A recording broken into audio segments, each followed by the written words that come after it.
الحمدللہ رب العالمین اللہم صلی وسلم علی رسولک سیدنا محمد وعلی آل سیدنا و مولانا محمد وعلی جميع الانبیاء والمرسلین وآلہم وصحبہم والتابعین لهم بإحسان ഇലാ യൗമിദ്ദീൻ അമ്മാ ബഅദ്. ബഹുമാനികളെ, അഷ്റഫുൽ ഖൽഖ് സല്ലല്ലാഹു അലൈഹി വസല്ലം തങ്ങളുടെ ജന്മം ഒരു സാധാ ജനനം അല്ല. ഒരുപാട് പ്രത്യേകതകൾ നിറഞ്ഞ, ഒരുപാട് പണ്ഡിതന്മാർ ആ പ്രത്യേകതകൾ എഴുതി വച്ച ധാരാളം ഗ്രന്ഥങ്ങൾ തന്നെ കാണാൻ കഴിയും. ആ പ്രത്യേകതകൾ, അതിൻ്റെ തുടക്കം പറയുകയാണെങ്കിൽ, ആദം അലൈഹിസ്സലാത്തു വസ്സലാമിനെ പടക്കുന്നതിൻ്റെ മുമ്പ് തന്നെ അല്ലാഹു സുബ്ഹാനഹു വ തആല ലോകത്ത് ആദ്യമായി സൃഷ്ടിച്ചു വച്ചത് അവിടുത്തെ നൂറാണ്, പ്രഭയാണ്.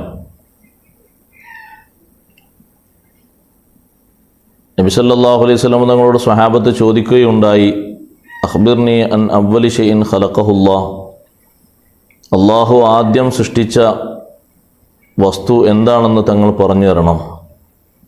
അവിടുന്ന് നൽകിയ മറുപടി, നൂറു നബിയിക്ക, നിങ്ങളുടെ നബിയായ എൻ്റെ പ്രകാശമാണ്, നൂറാണ് അള്ളാഹു ആദ്യമായി സൃഷ്ടിച്ചത്.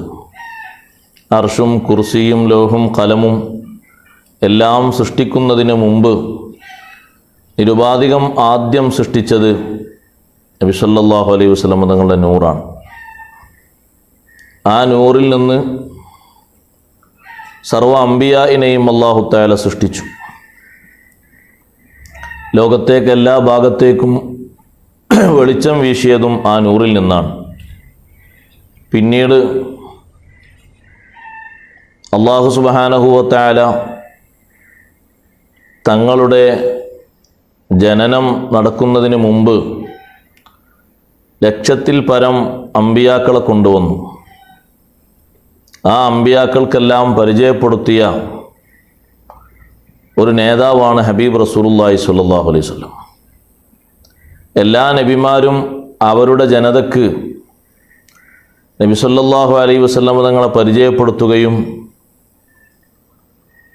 ആ ജനതക്ക് മുന്നറിയിപ്പ് നൽകുകയും അവിടുത്തെ ഗുണഗണങ്ങൾ വിശദീകരിച്ചു കൊടുക്കുകയും ചെയ്തിട്ടുണ്ട്. അന്നത്തെ ആളുകൾ അത് രേഖപ്പെടുത്തി വെക്കുന്നത്,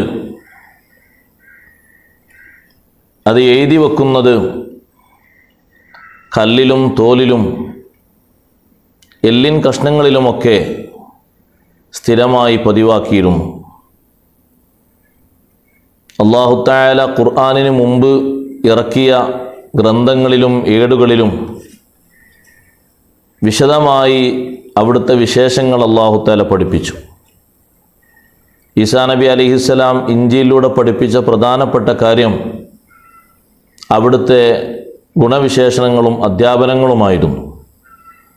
മൂസാ നബി അലൈഹിസ്സലാമിൻ്റെ തൗറയിലൂടെ മഹാനവറുകൾ ജനങ്ങളെ ഉത്ബോധിപ്പിച്ചിരുന്നതും ദാവൂദ് നബി അലൈഹിസ്സലാം സബൂറിലൂടെ പറഞ്ഞു കൊടുത്തുകൊണ്ടിരുന്നതും മറ്റു അമ്പിയാക്കൾക്ക് നൽകപ്പെട്ട ഏടുകളിലും നബി സല്ലല്ലാഹു അലൈഹി വസല്ലം തങ്ങളുടെ ശ്രേഷ്ഠതകളും മഹത്വങ്ങളും ഉണ്ടായിരുന്നു. ആ നബിയെ എല്ലാവർക്കും അല്ലാഹു തആല പരിചയപ്പെടുത്തി അവസാനം വരാനുള്ള ഒരു നബി എന്ന അർത്ഥത്തിൽ എല്ലാവരും ആ നബിയെ പ്രതീക്ഷിക്കുകയായിരുന്നു. ഇബ്രാഹിം നബി അലൈഹിസ്സലാം പരിശുദ്ധ കഅബയുടെ ചാരത്ത് വെച്ച് കഅബയുടെ നിർമ്മാണം കഴിഞ്ഞ ശേഷം സുദീർഘമായ പ്രാർത്ഥന നടത്തിയത് ഖുർആനിലുണ്ട്. അതിലൊരു പ്രധാനപ്പെട്ട പ്രാർത്ഥനയും നബി സല്ലല്ലാഹു അലൈഹി വസല്ലം തങ്ങളുടെ നിയോഗത്തിന് വേണ്ടിയായിരുന്നു. അവിടെയും വിശുദ്ധ കഅബയിൽ ഇബ്രാഹിം നബി അലൈഹിസ്സലാം 4 വരികളിലായി എഴുതപ്പെട്ട കല്ല് കണ്ടു എന്ന് മഹാന്മാരായ പണ്ഡിതന്മാർ രേഖപ്പെടുത്തിയ ഹദീസുകളിൽ കാണാം.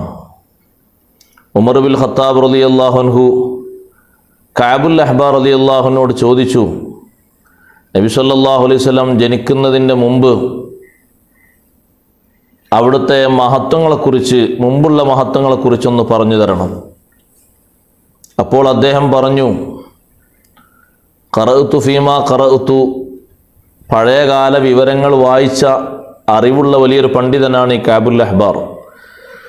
അദ്ദേഹം പറഞ്ഞു, ഞാൻ വായിച്ച കൂട്ടത്തിൽ വായിച്ചൊരു വിഷയം, ഖലീലുല്ലാഹി ഇബ്രാഹിം നബി അലൈഹിസ്സലാം ഭരിക്കുന്ന, പ്രബോധനം ചെയ്യുന്ന കാലത്ത് ഒരു കല്ല് അദ്ദേഹം കണ്ടിരുന്നു, ഇബ്രാഹിം നബി അലൈഹിസ്സലാം. ആ കല്ലിൻ മുകളിൽ 4 വരികൾ എഴുതപ്പെട്ടിട്ടുണ്ട്. ഒന്നാമത്തെ വരി, അനല്ലാഹു ലാ ഇലാഹ ഇല്ലാ അന ഫഅബ്ദുനി, ഞാൻ അള്ളാഹുവാണ്, ഞാനല്ലാതെ ആരാധനക്ക് അർഹനില്ല, ആരും ഇല്ല, അതുകൊണ്ട് എന്നെ ആരാധിക്കുക. രണ്ടാമത്തെ വരിയിൽ, ഇന്നി അനല്ലാഹു ലാ ഇലാഹ ഇല്ലാ അന മുഹമ്മദുൻ റസൂലി തൂബാ ലിമൻ ആമന ബിഹി വത്തബഅഹു, ഞാൻ അള്ളാഹുവാണ്, ഞാനല്ലാതെ ആരാധ്യനില്ല, മുഹമ്മദ് നബി സല്ലല്ലാഹു അലൈഹി വസല്ലം എൻ്റെ റസൂലാണ്, ആ നബിയെ സ്വീകരിക്കുകയും പിൻപറ്റുകയും ചെയ്യുന്ന ആളുകൾക്ക് സന്തോഷം, സ്വാഗതം എന്നുള്ള വരിയാണ്. മൂന്നാമത്തെ വരിയിൽ, ഇന്നി അനല്ലാഹു ലാ ഇലാഹ ഇല്ലാ അന മനയത്തസുമ ബി നജാ, ഞാൻ അള്ളാഹുവാണ്, ഞാനല്ലാതെ ആരാധ്യനില്ല, എന്നെ മുറുകെ പിടിച്ചവർ രക്ഷപ്പെട്ടിരിക്കുന്നു. നാലാമത്തെ വരിയിൽ, ഇന്നി അനല്ലാഹ് ലാ ഇലാഹ ഇല്ലാ അന അൽ ഹറമുലി, ഹറം എൻ്റേതാണ്, വൽ കഅബത്തു ബൈത്തി, കഅബ എൻ്റെ ഗേഹമാണ്, മൻ ദഖല ബൈത്തി അമിന അദാബി, എൻ്റെ ഗേഹത്തിൽ ആര് പ്രവേശിക്കുന്നുവോ എൻ്റെ ശിക്ഷയിൽ നിന്ന് അവൻ സുരക്ഷിതനാകും. ഇത് ഇബ്രാഹിം നബി അലൈഹിസ്സലാമിന് ലഭിച്ച ഒരു കല്ലിൽ ഉള്ള വിവരമാണ്. നബി സല്ലല്ലാഹു അലൈഹി വസല്ലം തങ്ങളെക്കുറിച്ച് ആ കല്ലിൽ എഴുതപ്പെട്ട ഒരു വരി. ഇങ്ങനെ പൂർവ്വകാലത്ത് ചർച്ചുകളിലും പള്ളികളിലുമൊക്കെ, പഴയ കാലത്ത് ജനങ്ങൾ ആരാധിച്ചിരുന്ന പള്ളികളിലൊക്കെ ആളുകൾ ഇങ്ങനെ പല എഴുത്തും കണ്ടിട്ടുണ്ട്. ഇബ്രാഹിം മഖാമിൻ്റെ ചുവട്ടിൽ ജനങ്ങൾക്ക് കിട്ടിയ ഒരു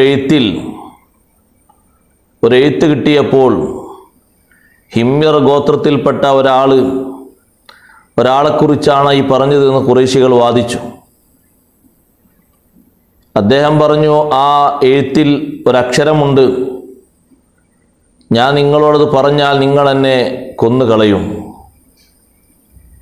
അവർ പറഞ്ഞു, ഞങ്ങൾ ഭാവിച്ചു അതിലുള്ളത് മുഹമ്മദ് നബി സല്ലല്ലാഹു അലൈഹി വസല്ലം തങ്ങളുടെ പ്രകീർത്തനമാണ് എന്ന് ഞങ്ങൾ ധരിച്ചു, അതുകൊണ്ട് തന്നെ ഞങ്ങളത് മറച്ചു വച്ചു. ത്വൽഹ റളിയല്ലാഹു അൻഹു പറയുന്നു, കഅബയിൽ സ്ഥിതി ചെയ്യപ്പെട്ട ഒരു കല്ലിൽ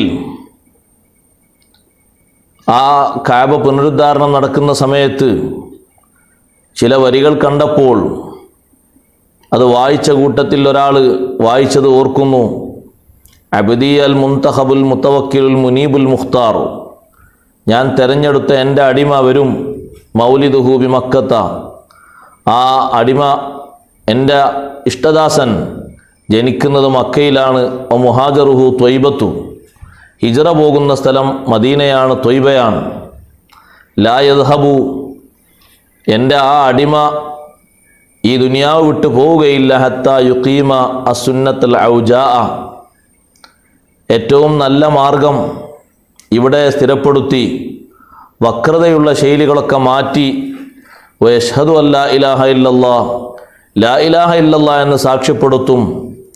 അവിടുത്തെ ഉമ്മത്തുഹുൽ ഹമ്മാദൂൻ, അവർ ഹംദ് ചൊല്ലുന്നവരായിരിക്കും, എല്ലാ സ്ഥലങ്ങളിലും അള്ളാഹുവിനെ അവർ സ്തുതിക്കും, അവർ നല്ല വസ്ത്രം ധരിക്കും, നല്ല വൃത്തിയിൽ നടക്കും, ഇങ്ങനെ തുടങ്ങി ഈ ഉമ്മത്തിനെ കുറിച്ച് അടക്കമുള്ള കാര്യങ്ങൾ പഴയ കാലത്തെ ആളുകൾ എഴുതി വച്ചത് നബി സല്ലല്ലാഹു അലൈഹി വസല്ലം തങ്ങൾ ജനിക്കുന്നതിൻ്റെ വർഷങ്ങൾക്ക് മുമ്പ്, തങ്ങളെ നബിയായി നിയോഗിക്കപ്പെടുന്നതിൻ്റെ എത്രയോ വർഷങ്ങൾക്ക് മുമ്പ് പഴയകാലത്തെ യഹൂദികളും നസാറാക്കളും ആരാധിച്ചിരുന്ന പള്ളികളിൽ, ചർച്ചുകളിൽ സ്ഥിതി ചെയ്യപ്പെട്ട കല്ലുകളിൽ ഉണ്ടായിരുന്നു.